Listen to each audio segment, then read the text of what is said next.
Let's reset the facts kasi importante ang context. Ang International Criminal Court issue ngayon ay hindi abstract, hindi ito academic debate. Ito ay tungkol sa kung sino ang lumalaban at sino ang kusang sumusunod. Unahin natin ang Russia. Noong naglabas ang ICC ng arrest warrant laban kay Vladimir Putin dahil sa illegal deportation ng Ukrainian children, hindi nakipag-dialogue ang Russia. Ang ginawa nila, retaliation. Kinulong in absentia ang ICC prosecutor at 8 ICC judges. Sinentensyahan ng hanggang 15 taon. Tinawag silang kriminal. Nilagay sa international wanted list. Ang mensahe ng Russia ay diretso. Wala kayong jurisdiction sa amin at kung ipipilit nyo, kayo ang mananagot. Ngayon, ang United States of America, mas pino, pero pareho ang linya. Noong 2024, naglabas ang ICC ng arrest warrants laban kina Israeli Prime Minister Benjamin Netanyahu at Defense Minister Yoav Gallant para sa alleged war crimes sa Gaza. Israel is not an ICC member. The United States is not an ICC member. At para sa US, ang warrant na iyon ay hindi lang tungkol sa Israel. It was about precedent.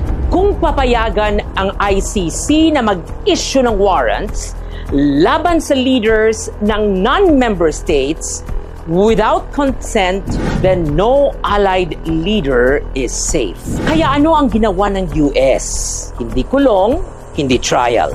Sanctions, visa bans, asset freeze, financial isolation. Ang ICC judges at prosecutor na sangkot sa warrant, tinamaan.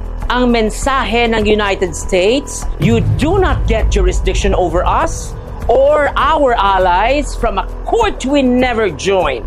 This was not framed as morality. This was framed as defense of sovereignty and consent.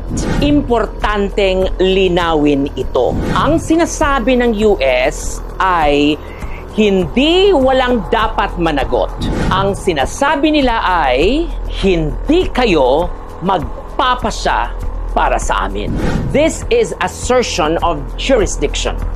This is state power. Ngayon balik tayo sa Pilipinas. Hindi na tayo ICC member. Nag-withdraw na tayo. Wala na tayong treaty obligation. Pero anong ginawa natin? Our president surrendered Duterte. Our institutions facilitated it. Our bureaucracy complied. Walang sanctions, walang threat, walang retaliation. Sumunod tayo kahit hindi na required. Kaya ito ang hindi komportableng tanong. Kung ang Russia ay kayang ikulong in absentia ang ICC officials, kung ang United States of America ay kayang isanction ang ICC officials kapag tinamaan ang kanilang ally, bakit ang Pilipinas ang kusang yumuyuko? International law is not just about ideals.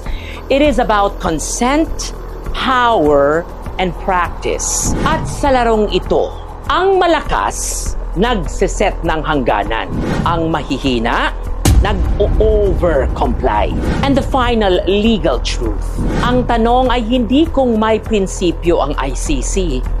Ang tanong ay ito, kung mismong mga superpower ay lumalaban kapag sila ang tinamaan, bakit ang Pilipinas ang nagbubuhat ng moral burden na ayaw nilang pasanin? That is not rule of law. That is asymmetric obedience. At sa international law, ang sobrang pagsunod, lalo na kung wala ng obligasyon, ay precedent laban sa sarili mo. Another day, another regal POV.